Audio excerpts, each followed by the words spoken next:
हाय बच्चों, आपका diploma civil engineering second year में एक सब्जेक्ट होता है सिविल इंजीनियरिंग ड्राइंग फर्स्ट। ठीक है, उस सब्जेक्ट को आज से हम स्टार्ट करते हैं। ठीक है, तो इसलिए हमारे चैनल को जल्दी से जल्दी सब्सक्राइब कर लीजिए। और जो बच्चे अभी सेकेंड ईयर में फिलहाल आए हैं, जो सिविल सेकेंड ईयर में फिलहाल आए हैं, उनके लिए बहुत अच्छा मौका है सिविल इंजीनियरिंग ड्राइंग फर्स्ट को पढ़ने का। आपको बहुत अच्छे तरीके से और बेहतरीन तरीके से हम यहाँ पर पढ़ाएंगे आपको कि सिविल इंजीनियरिंग ड्राइंग के जो मोस्टली 99% जो पेपर में क्वेश्चन पूछे जाते हैं, सबसे पहले वो क्वेश्चन कंप्लीट हम कराएंगे। उसके बाद आपका जो कंप्लीट सिलेबस बच जाएगा उसको भी कवर करेंगे। ठीक है, तो हम आज से स्टार्ट कर रहे हैं आपके लिए सिविल इंजीनियरिंग ड्राइंग फर्स्ट को। सिविल इंजीनियरिंग ड्राइंग फर्स्ट को स्टार्ट करते हैं। फर्स्ट को स्टार्ट करने से पहले आज हम आपके लिए कुछ आपको थ्योरी बताना चाहते हैं और कुछ रूल बताना चाहते हैं। हम यहाँ पर स्टार्ट कर रहे हैं आज फाउंडेशन को पढ़ते हैं कि फाउंडेशन में हम कौन सी फाउंडेशन पढ़ाएंगे आपको। आज आपको पढ़ाएंगे हम स्पिरिट फुटिंग फाउंडेशन। इसको हम बोलते हैं स्पिरिट फुटिंग फाउंडेशन को खसकेदार नींव। ठीक है, आज का आपका टॉपिक होने वाला है spirit footing foundation. Spirit footing foundation को हम बोलते हैं खसकेदार नींव। ठीक है, नींव का बहुत ज्यादा पूछे जाने वाला ये क्वेश्चन होता है ड्राइंग का कि आप एक स्पिरिट फुटिंग फाउंडेशन का ड्राइंग बनाइए। ठीक है, तो ड्राइंग बनाने के लिए आपको स्पिरिट फुटिंग फाउंडेशन के कुछ रूल पता होना चाहिए। ठीक है, सबसे पहले कि स्पिरिट फुटिंग फाउंडेशन किस नींव का भाग है। ठीक है, आपकी दो प्रकार की नींव होती है, एक शैलो फाउंडेशन, एक डीप फाउंडेशन। ठीक है, अगर आपको फाउंडेशन बनानी है, तो फाउंडेशन आपकी दो प्रकार की होती है। एक तो होती है शैलो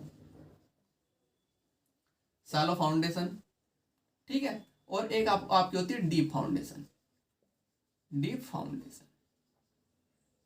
तो सबसे पहले आपको क्या पता होना चाहिए कि हमारी जो स्पिरिट फुटिंग फाउंडेशन हम बनाएंगे वो किस नींव का भाग है।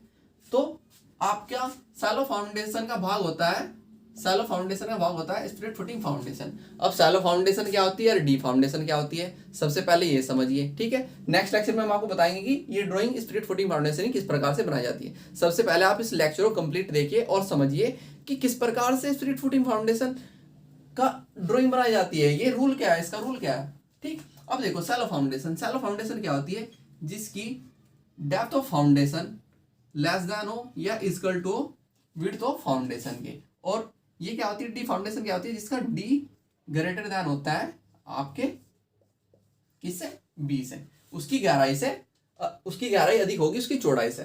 तो डी यहाँ पर क्या है, डी आपकी क्या है, डी है आपकी डेप्थ ऑफ फाउंडेशन। ठीक है, मैं इतना ही लिख रहा हूं। और बी आपकी क्या होती है, बी होती है आपकी विड्थ ऑफ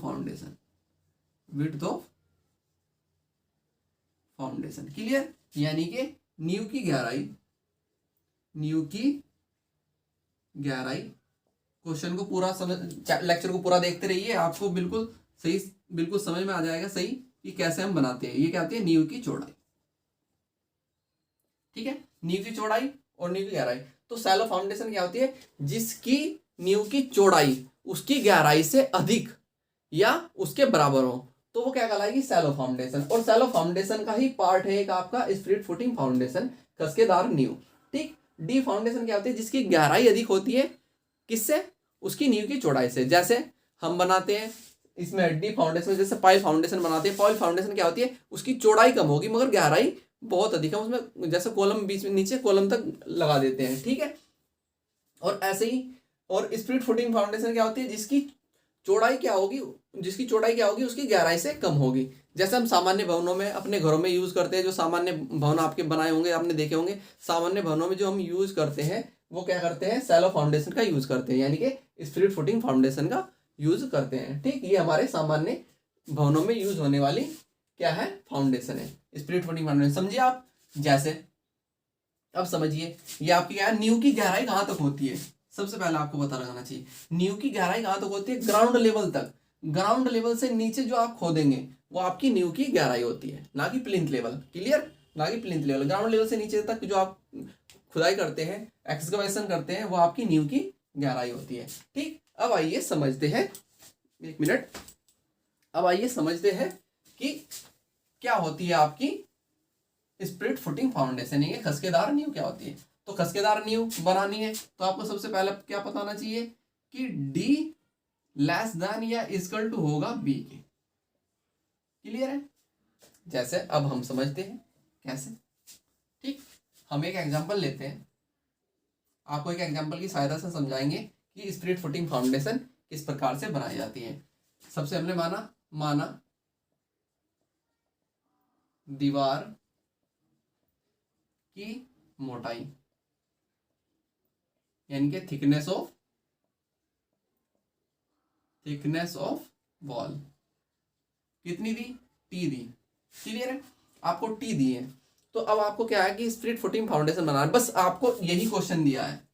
क्वेश्चन में सिर्फ आपको बोला गया है एक दीवार है उसकी मोटाई टी, ठीक है, टी मान लेते हैं या हम मान लेते हैं 30 सेंटीमीटर। एक दीवार है उसकी मोटाई टी है या 30 सेंटीमीटर, जैसे मैंने यहाँ टी माना है, टी को मैं क्या मान लेता हूँ 30 सेंटीमीटर। क्लियर है, यहीं से करते चलते हैं। ये आपकी एक दीवार है, दीवार की मोटाई आपको 30 सेंटीमीटर या टी दी गई है। ठीक, तो आपको नींव बनानी है, इसके अलावा आपको कुछ नहीं दिया गया और आपको बोल दिया गया कि स्प्लिट फुटिंग फाउंडेशन की ड्राइंग बनाइए। तो कैसे बनाएंगे, सबसे पहले आपको पता होना चाहिए कि आपकी नींव की जो चौड़ाई होगी वो कितनी होनी चाहिए। जब आप भाई खुदाई करेंगे नींव बनाने के लिए तो आपको चौड़ाई पता है कि कितनी चौड़ी मुझे खोदनी है, तो चौड़ाई कितनी चौड़ी खोदनी है, तो वो आपको कैसा पता लगेगा, तो आपको क्या निकालना है, बी निकालने के लिए स्प्लिट फुटिंग फाउंडेशन में क्या होता है 2t+30, एक फॉर्मूला है 2t+30। ठीक है, इसको हम क्या बोलते हैं स्प्लिट फुटिंग फाउंडेशन का हैंड रूल, जो मैं अब आपको बता रहा हूँ। ठीक है, तो नींव खोदने के लिए हम सबको पहले क्या बताना चाहिए कि उसकी चौड़ाई कितनी है। जब आपको चौड़ाई पता लग जाएगी तो गहराई क्या होती है, या तो हम उसके बराबर ही जितनी हम चौड़ाई खोदेंगे उतनी गहराई खोद लो क्योंकि हम स्प्लिट फुटिंग फाउंडेशन बना रहे हैं, या उससे कम खोद लो, तो सीधी बात है। तो हमने 2t+30, तो हमने टी क्या मान लिया, टी मान लिया हमने 30 सेंटीमीटर, तो 2 × 30+30 तो कितना आ जाएगा 60+30 = 90। ठीक है, तो 90 सेंटीमीटर आपकी क्या आ गई, आपकी नींव की चौड़ाई आ गई। कि अब आपको पता लग गया कि मुझे कितनी चौड़ी नींव खोदनी है 90 सेंटीमीटर, 90 सेंटीमीटर आपको क्या खोदनी है, आपको नींव इतनी चौड़ी खोदनी है। अब आपको क्या चाहिए डी। ठीक है, अगर आपको डी नहीं दिया गया हो तो हम नींव की चौड़ाई के बराबर ही, ठीक है ध्यान रखना, अगर आपको डी नहीं दिया गया हो तो हम नींव की चौड़ाई के बराबर ही क्या मान लेते हैं, डी मान लेते हैं 90 सेंटीमीटर। क्लियर है, अब हमने नींव खोद दी। नींव खोदने के बाद क्या है कि हमें बेस तैयार करना है, तो बेस तैयार करने के लिए हम सबसे पहले क्या है पीसीसी डालेंगे, यानी कि सीमेंट कंक्रीट की एक मोटी लेयर डालेंगे। तो सीमेंट कंक्रीट की मोटी कितनी लेयर डालेंगे, कितनी चौड़ी होनी चाहिए 90 सेंटीमीटर चौड़ी होनी चाहिए, 2t+30 चौड़ी होनी चाहिए। क्लियर, मगर कितनी मोटी होनी चाहिए, वो कितनी मोटी होनी चाहिए 2j। अब जे क्या है भाई, अब इस जे को भी समझते हैं। जे क्या है, जे आपका वो होता है कि जो आप कंक्रीट ब्लॉक बनाएंगे, कंक्रीट ब्लॉक के ऊपर जो ईंट का पहला खसका आप डालेंगे, ठीक है, जो आप कंक्रीट ब्लॉक बना रहे हैं कंक्रीट ब्लॉक के ऊपर जो पहला खसका डालेंगे और उसके दोनों साइड जो आपका स्टेप बच जाएगा, ठीक, उसका 2 गुना ही आपकी कंक्रीट ब्लॉक की मोटाई होती है। कैसे समझते हैं, इसको मैं रब कर देता हूं, लेक्चर पूरा समझिए, आपको बहुत अच्छी तरीके से बताएंगे। अब देखो, जो कंक्रीट ब्लॉक के ऊपर पहला खसका आता है, ये रूल है, कंक्रीट ब्लॉक के ऊपर जो पहला खसका आएगा वो क्या आएगा, दीवार की मोटाई का 2 गुना, दीवार की मोटाई का 2 गुना आएगा पहला खसका कंक्रीट ब्लॉक के ऊपर। ठीक है, जैसे मैं यहां लिख रहा हूं कंक्रीट ब्लॉक के ऊपर पहला खसका कितना होगा, वो होता है 2t। तो कंक्रीट ब्लॉक है, कंक्रीट ब्लॉक के ऊपर 2t, ये आपको पहले समझना होगा कि कंक्रीट ब्लॉक के ऊपर 2t, तो t हमारा कितना है, t हमारा 30 है, तो कितना आ गया 60 सेंटीमीटर का पहला खसका डालेंगे आप। कितना चौड़ा डालेंगे, 60 सेंटीमीटर चौड़ा खसका डालेंगे आप। ठीक है, तो 60 सेंटीमीटर आ गया कि 60 सेंटीमीटर डालना है, मगर हमारी कंक्रीट ब्लॉक हम कितने का बना रहे हैं 90 सेंटीमीटर का बना रहे हैं। तो 90 सेंटीमीटर में से जब हम इसको माइनस करेंगे आएगा तो 30 सेंटीमीटर, और हमें क्या है कि दोनों साइड में बराबर बराबर छोड़ना है क्योंकि हम बीच में लेके चलेंगे एक आपके ब्रिक का जो खसका बनाएंगे। तो जब इसको 30 को हम डिवाइड करेंगे तो क्या कितना आएगा 15 सेंटीमीटर, तो यानी कि 15 सेंटीमीटर इस साइड छोड़ेंगे और 15 सेंटीमीटर इस साइड छोड़ेंगे, और बीच में हम क्या बनाएंगे ब्रिक का खसका 2t यानी कि 60 सेंटीमीटर का। तो इसका 2 गुना क्या आ जाएगा, आपका कंक्रीट ब्लॉक की मोटाई आएगी। कंक्रीट ब्लॉक की मोटाई अब कितनी आएगी 2 × 15 यानी कि 30 सेंटीमीटर मोटी आप कंक्रीट ब्लॉक बनाएंगे। अब बन गया आपका, अब कंक्रीट ब्लॉक बन गया और पहला खसका आएगा कितना, 2T यानी कि 30 सेंटीमीटर पहला खसका आ गया आपका। क्लियर है। अब देखिए जब हमने पहला खसका बनाया, अब जो हम यहाँ पर साइड में स्टेप छोड़ते चलेंगे, ये कितना छोड़ेंगे, 5 सेंटीमीटर। अब ईंट के जो छोड़ते जाएंगे स्टेप, वो कितने छोड़ते जाएंगे, 5 सेंटीमीटर। 5 सेंटीमीटर इस साइड, 5 सेंटीमीटर इस साइड, यानी कि 10 छूट गया। ठीक है। फिर उसके बाद में क्या करेंगे, 5 सेंटीमीटर इस साइड और 5 सेंटीमीटर इस साइड। ठीक है, ये हो गया। अब इनकी मोटाई कितनी है वो देख लेते हैं। वो कैसे हम देखेंगे, ये हमारे टोटल कितनी है, 90 सेंटीमीटर। ये भी हमें कितनी ली, 90 सेंटीमीटर। ये तो 30 का आ गया। अब मैंने कितना लिया, अगर मैं इसको 20 लूँ और 20 लूँ और 20 लूँ, ठीक है, तो मैंने क्या किया, ये मोटाई इसकी भी 20 ली ईंट की, ये भी 20 ली और ये भी 20 मोटाई, 20 20 40 और 20 60, 60 और 30 90 टोटल होगी। नींव की गहराई भी कितनी होगी, 90 सेंटीमीटर होगी और चौड़ाई भी कितनी होगी, 90 सेंटीमीटर होगी। सैलो फाउंडेशन है, सैलो फाउंडेशन नहीं कि सैलो फाउंडेशन के अंतर्गत हम क्या बना रहे हैं, स्प्लिट फुटिंग फाउंडेशन बना रहे हैं। गहराई हम ज्यादा रख नहीं सकते, अगर गहराई हम ज्यादा रखेंगे तो हमारा क्या है, रूल ही नहीं फॉलो हो पा रहा है कि स्प्लिट फुटिंग फाउंडेशन बनाए हम। क्लियर है। इससे कम रख सकते, इससे ज्यादा नहीं रख सकते। क्लियर। अब देखिए हम आ गए ग्राउंड लेवल तक। ग्राउंड लेवल के ऊपर हम क्या बनाते हैं, सोइल फिलिंग डालते हैं। कितनी, 45 से 60 सेंटीमीटर सोइल फिलिंग डालते हैं और ऊपर क्या मिल जाता है हमें, प्लिंथ लेवल।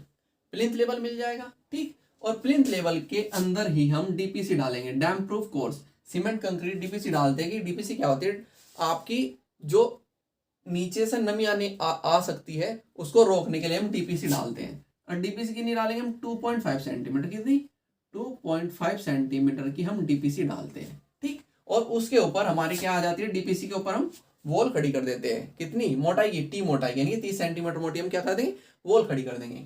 अब हमें क्या की भाई, फर्श भी डालना है। ठीक है। फर्श डालने के लिए हम क्या करेंगे, जो हमारी सॉइल फिलिंग है उसकी थोड़ी सी हम खुदाई करेंगे। तो हम क्या डालेंगे, सबसे पहले सॉइल फिलिंग से, यानी कि यहाँ से नीचे 7.5 सेंटीमीटर की लाइम कंक्रीट, उसके ऊपर 2.5 सेंटीमीटर का सीमेंट कंक्रीट और उसके ऊपर क्या आएगा, आपकी फिनिशिंग आ जाएगी, फ्लोर फिनिशिंग। ठीक है। तो इस प्रकार से हमारी क्या तैयार हो जाती है। इस प्रकार से जब हम बनाएंगे स्प्रेड फुटिंग फाउंडेशन यानी कि खसकेदार नींव तैयार हो जाती है। ठीक है।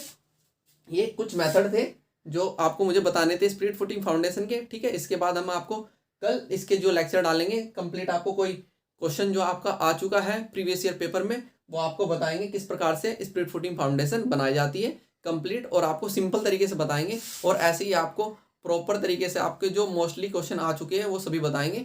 इसलिए हमारे चैनल गुरुजी इंजीनियरिंग को सब्सक्राइब कीजिए और बेल आइकन दबाना मत भूलिएगा। Thank you.